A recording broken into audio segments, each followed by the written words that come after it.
Seja bem-vindo ao Festival Interativo de Música e Arquitetura.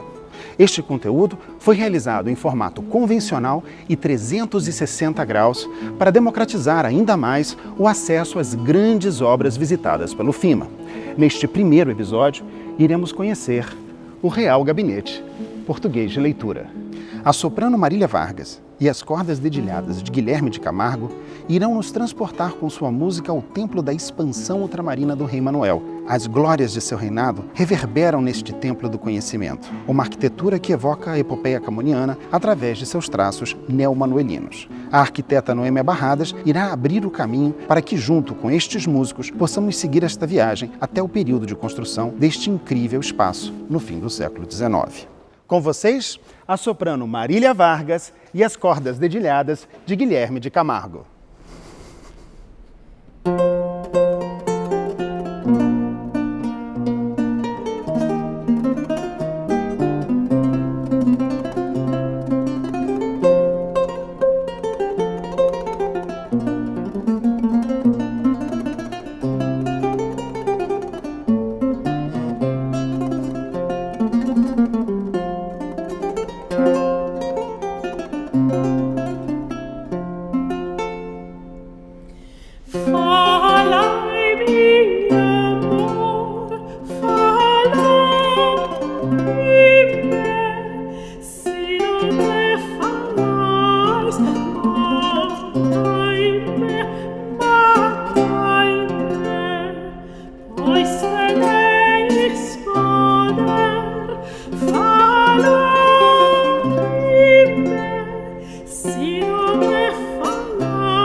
Real Gabinete Português é um edifício projetado pelo arquiteto Rafael da Silva Castro, foi uma encomenda e o pensamento à época em relação ao que se queria como materialidade era um edifício que rememorasse o período do descobrimento, das expansões marítimas. Então, o que a gente tem como arquitetura desse edifício, como as artes aplicadas no edifício, é uma arquitetura de influência fortemente manuelina. Então, é uma arquitetura neo-manuelina, o que nós temos nesse edifício na área central do Rio de Janeiro. E um edifício construído entre os anos de 1880 e 1887. E a pedra fundamental ela é colocada em 1880, mas a edificação ela só fica pronta em finais de 1887.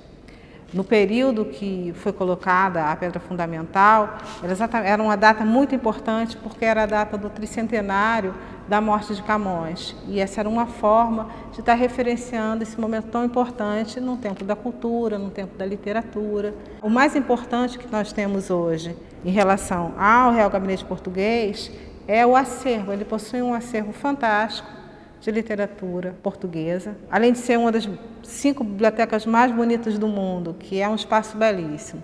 Na fachada, o que nós temos também de muito importante são as esculturas.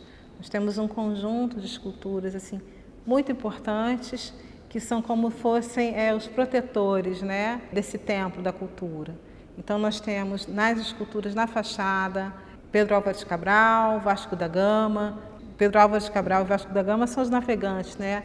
Mas a gente vai ter também 2 referências que são essenciais. Dom Afonso Henriques, que é o primeiro rei de Portugal, e Luís de Camões, que é o grande padrinho, na verdade, desse templo, que é o Real Gabinete Português. Tanto que a rua, né, que fica o Real Gabinete, que é a antiga Rua da Lapadosa, passou a se chamar Rua Luís de Camões. Assim como nós temos aqui nesse trecho da cidade, algumas ruas como a Ramalho Ortigão, que são referências em relação a personalidades, a escritores da literatura portuguesa.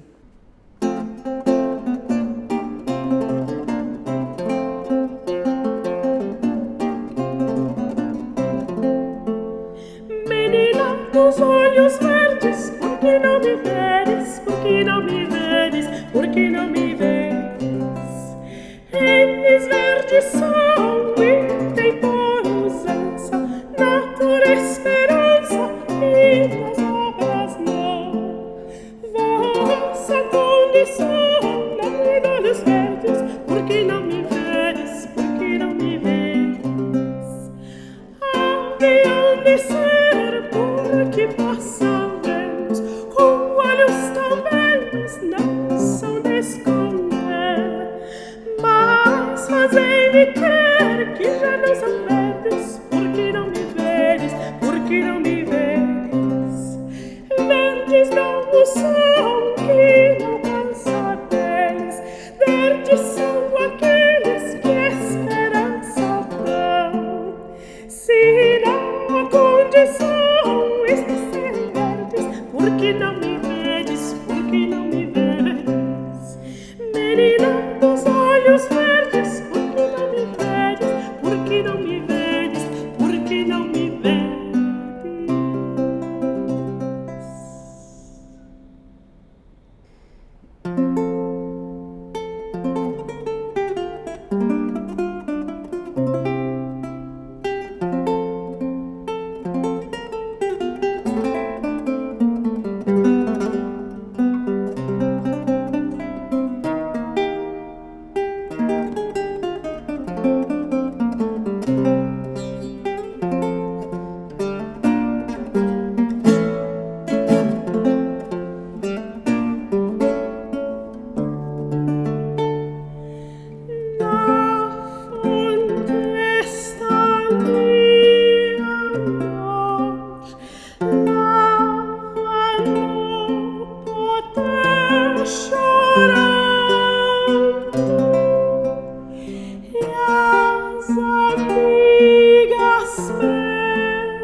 Ao sairmos da área externa da Rua Luiz de Camões e adentrarmos ao Real Gabinete Português, nós passamos por uma espécie de zona de transição, que são até chegar ao grande salão do Real Gabinete Português de Leitura. O Real Gabinete Português de Leitura tem esse espaço que eu acho que ele é diferenciado de tudo que nós temos, arquitetura de áreas internas no Brasil, não só no Rio de Janeiro, mas no Brasil, que é uma atmosfera deslumbrante, né? Um grande salão, com um vitral de grandes proporções que criam iluminação e uma ambiência diferenciada. A arquitetura desse espaço, ela faz uma mescla entre elementos de ferro, elementos em madeira, estruturas e ornatos em ferro e madeira. Então são vários elementos que a gente tem que fazem a composição desse espaço, que são muito interessantes. Não é uma arquitetura comum, realmente é uma arquitetura diferenciada em materiais, diferenciada em cor. Nesse espaço, que é esse salão principal do Real Gabinete Português, nós temos um grande vitral, um vitral de grandes proporções, e ele está emoldurado por uma série de elementos que fazem uma composição artística, uma composição decorativa, bastante interessante, muito exuberante. São elementos compostos especialmente por medalhões com figuras de grandes personalidades, especialmente da expansão marítima, porque o Real Gabinete Português ele se remete muito a essa epopeia camoniana, esse período das expansões marítimas, o período de Dom Manuel, o aventureiro.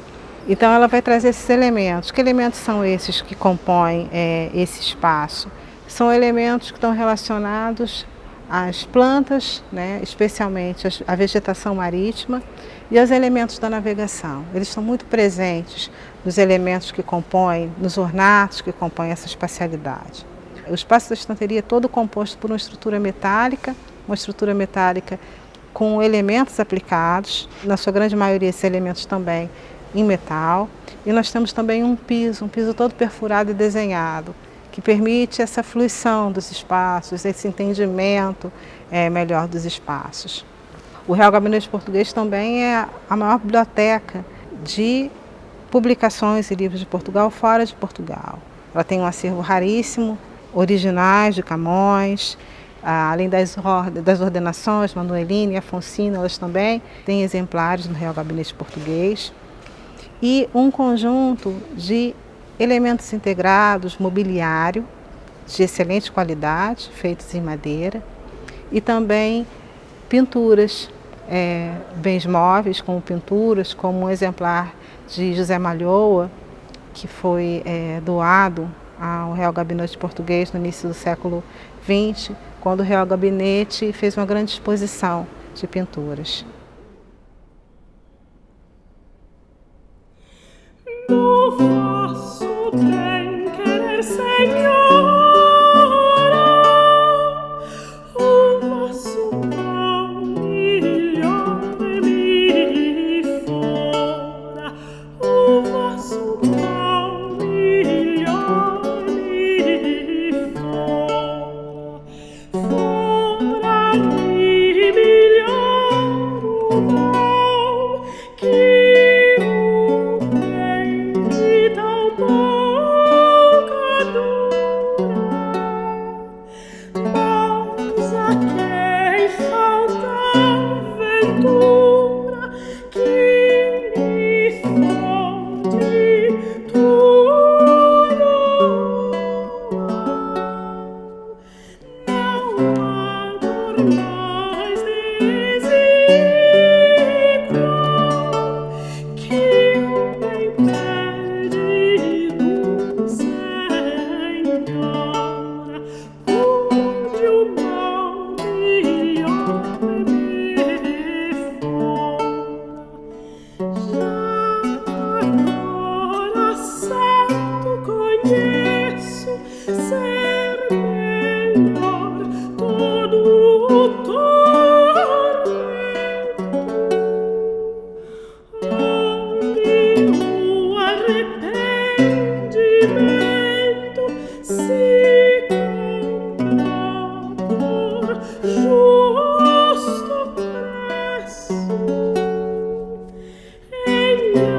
Engana-me um bom começo, mas o fim me diz agora que o mal melhor me fora.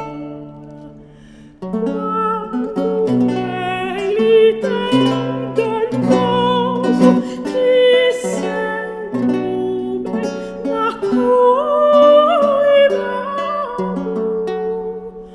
o dano fica obrigado a ser menos perigoso. Mas se a mim por desditoso, como bem me foi mal, Senhora,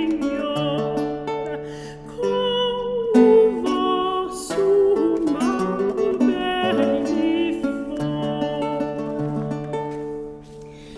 Do vosso bem querer, Senhora, o vosso mal melhor me fora, o vosso mal melhor me fora.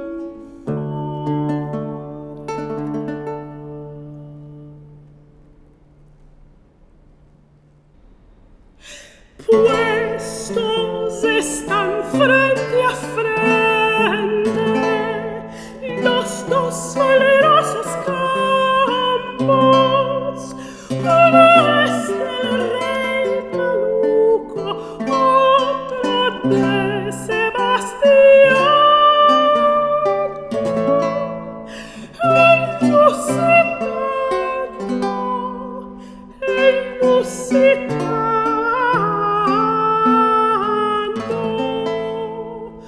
Mosso animoso e valiente, robusto determinado, aunque de poca experiencia y de bien aconsejado,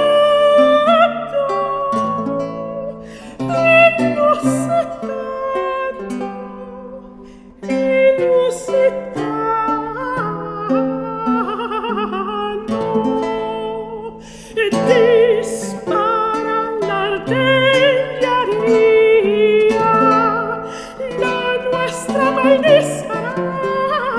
no, llueve palmas, llueve muerte, saetas y mosquetazos, inusitado,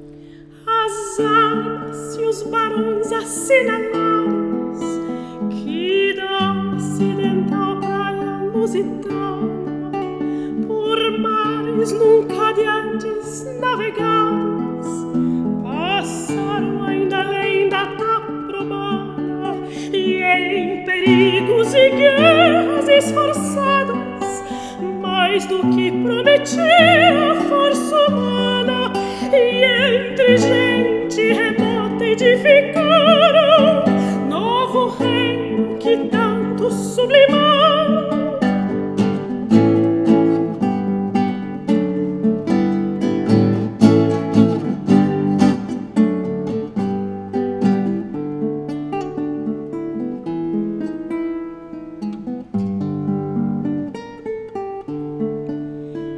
E também as memórias gloriosas daqueles reis que foram dilatando a fé, o império e as terras viciosas de África e de Ásia andaram devastando e aqueles que por obras valerosas se vão da lei da morte libertando, cantando espalharei por toda parte se há tanto me ajudaram a engenhar.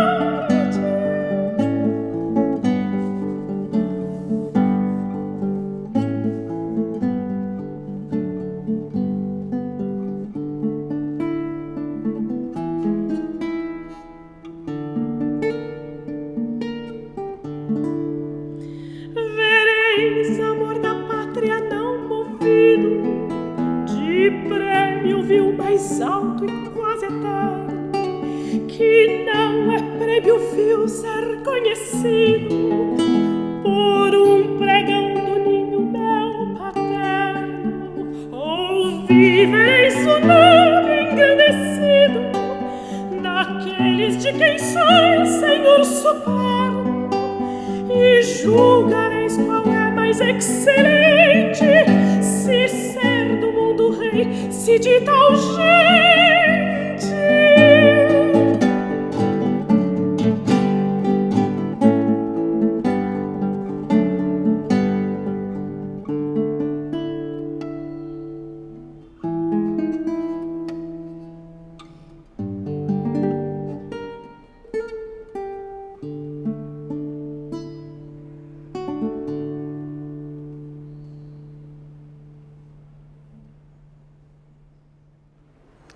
O Real Gabinete, ele não nasce como Real Gabinete, ele nasce como um gabinete de leitura inspirado nos gabinetes franceses de leitura que surgiram após a Revolução Francesa.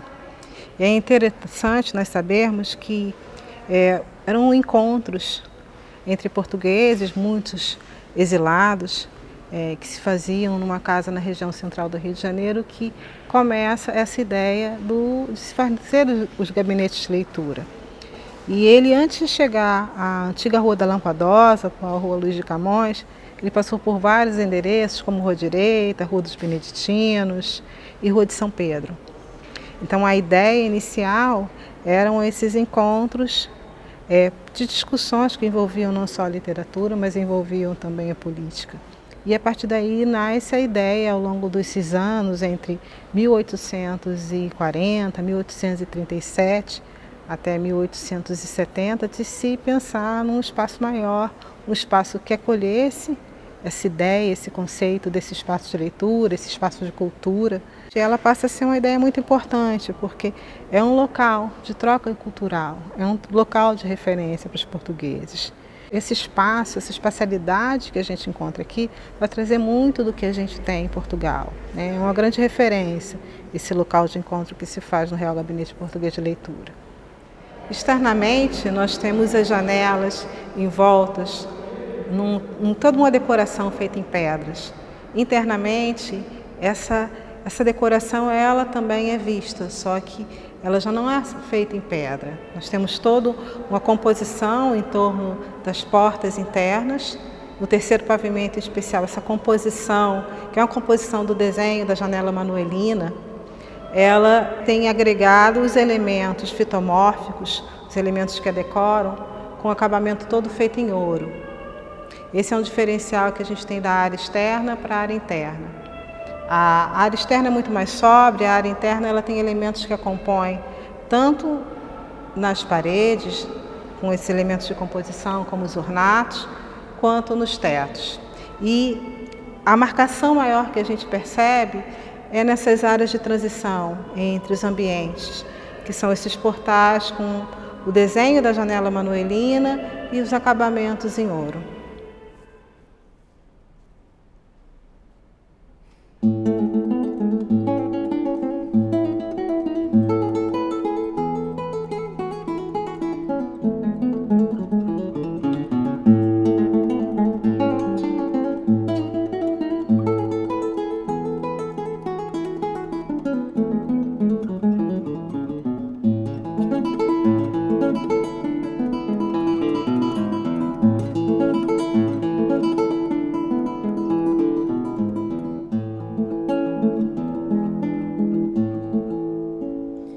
Os mares, minha bela, não se movem.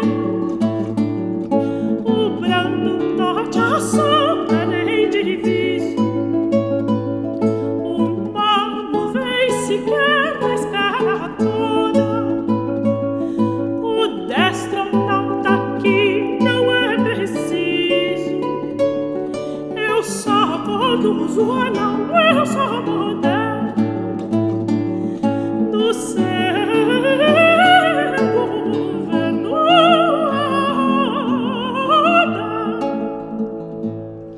todo o céu se cobriu, os raios chovem e está aumentando a pena consternada.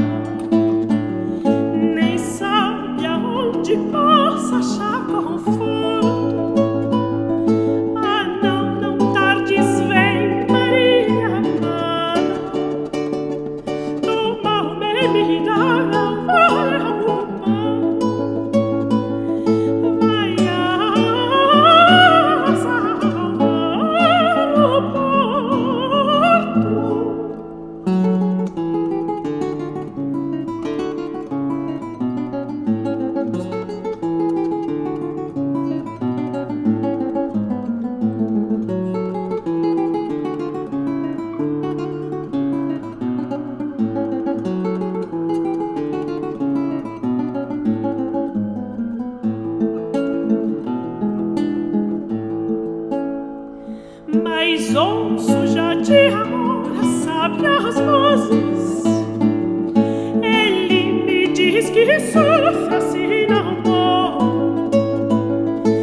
Sorge dos tempos, sabia sorge não. Muda-se a sorte dos tempos, sabia sorge não. Sabia sorge não, sabia sorge não. Não, não, não, não, não, não.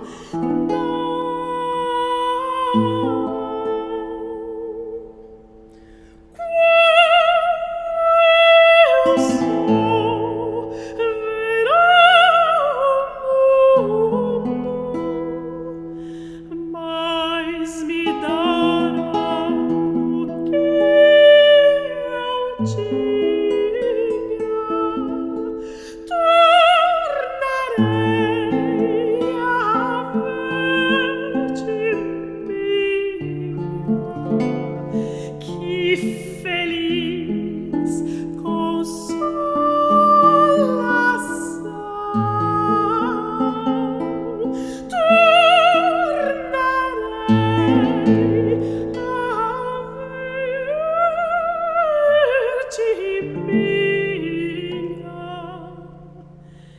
Que feliz consolação.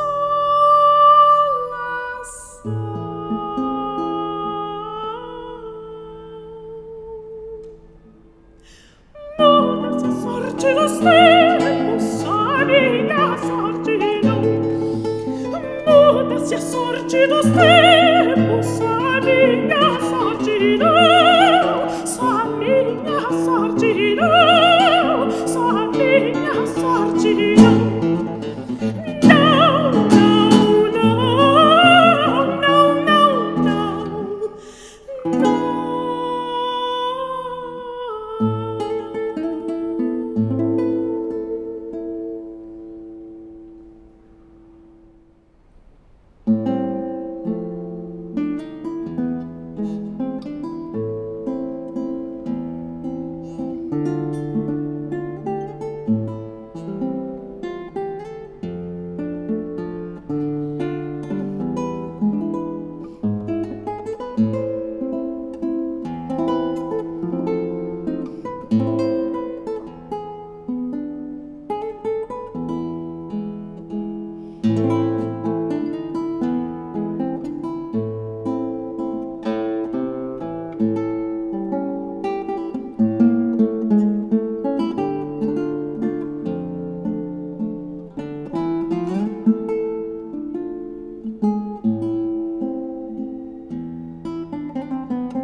Se o vasto mar se encapela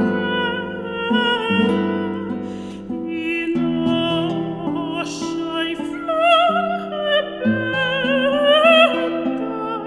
cruzando o que não tem leme, em vão sustentar sentença.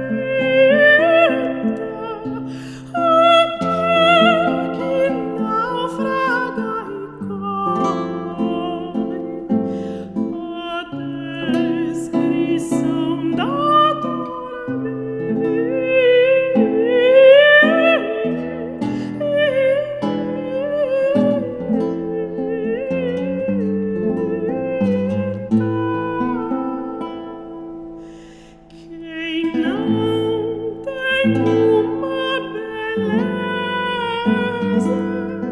em que ponha o seu cuidado, se o céu se cobre de nuvens e se assopra o vento irado, não tem forças que resistam ao impulso do teu far.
Esse é o altar da pátria. É uma alegoria que representa os grandes feitos durante a expansão marítima, entre os séculos XV e XVI especialmente.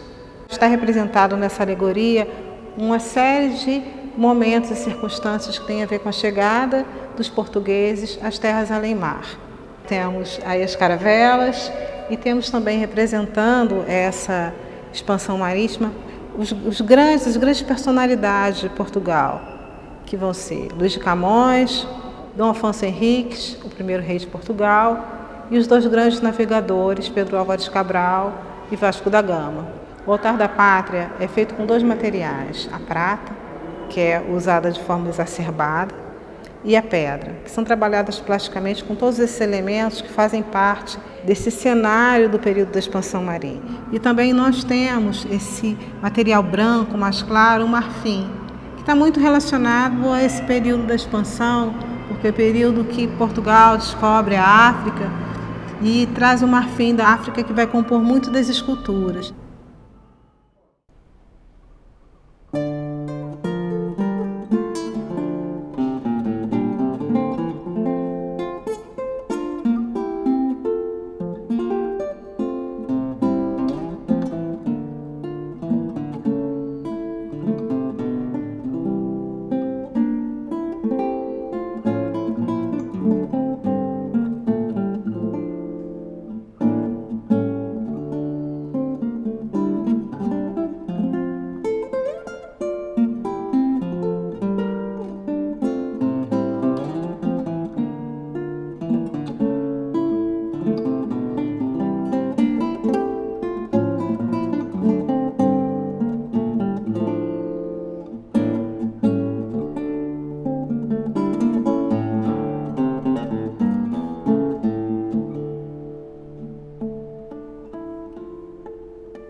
Chorando, soluçar, cheia de beijo, vem